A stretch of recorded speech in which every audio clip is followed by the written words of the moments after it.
Candyman has returned. Dude, I got a feeling this movie is going to split fans right down the middle. Let's talk about it.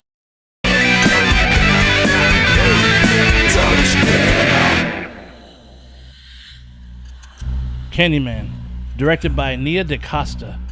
And as always, there will be slight spoilers, but not the ending. Alright, let's get right into this one. So Anthony McCoy and his girlfriend have recently moved in together. He's an artist. She hosts artist exhibitions. Anthony is looking for some motivation when it comes to the next piece he wants to present. And he just so happens to stumble upon a woman by the name of Helen Lyle and what happened to her in a Cabrini Green area. Then he goes further down the rabbit hole, and Anthony is told of the Candyman mythos. Now, Candyman has become his new art project to show the world. What's scary is this dude takes it to a whole different level.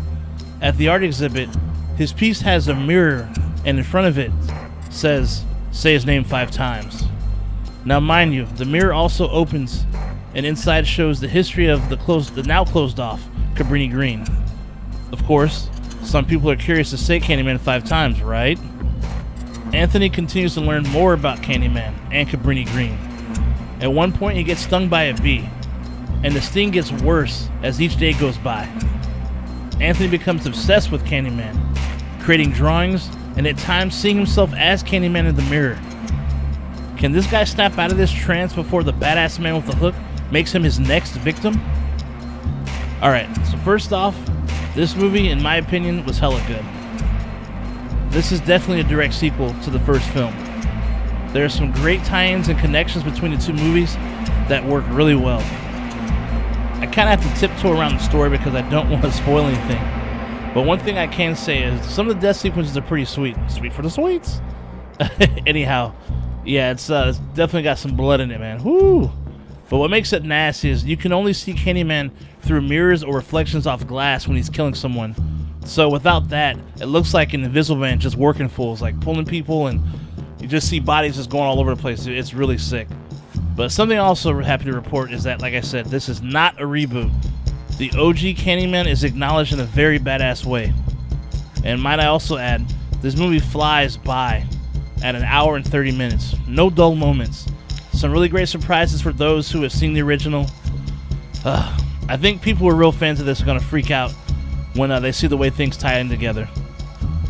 Now, I know some people are going to be triggered by the racial undertones in this film, that it's annoying to hear all the time. Why does it have to be in my movie? I just want to be entertained and escape. Does it always have to be about race? These are all good points. But if you know Candyman's backstory, it's always had a racial undertone.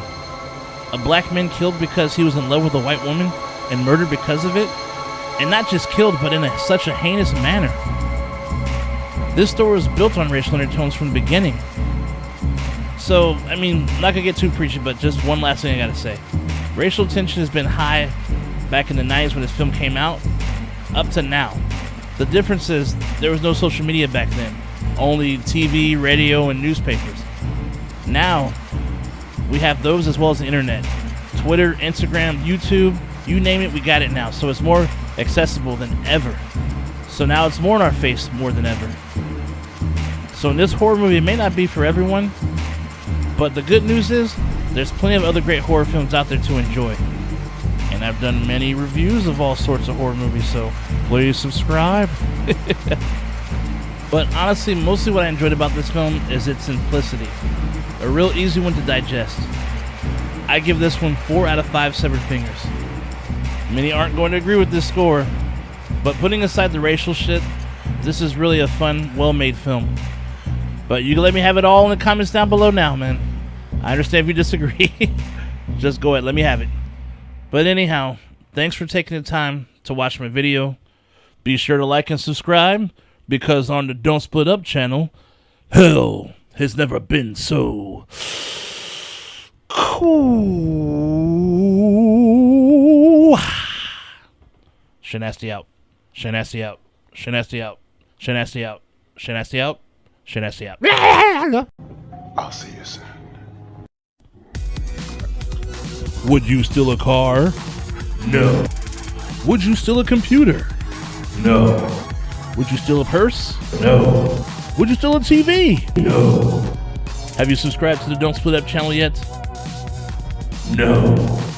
Viewing without subscribing is a dick move. Don't be a dick.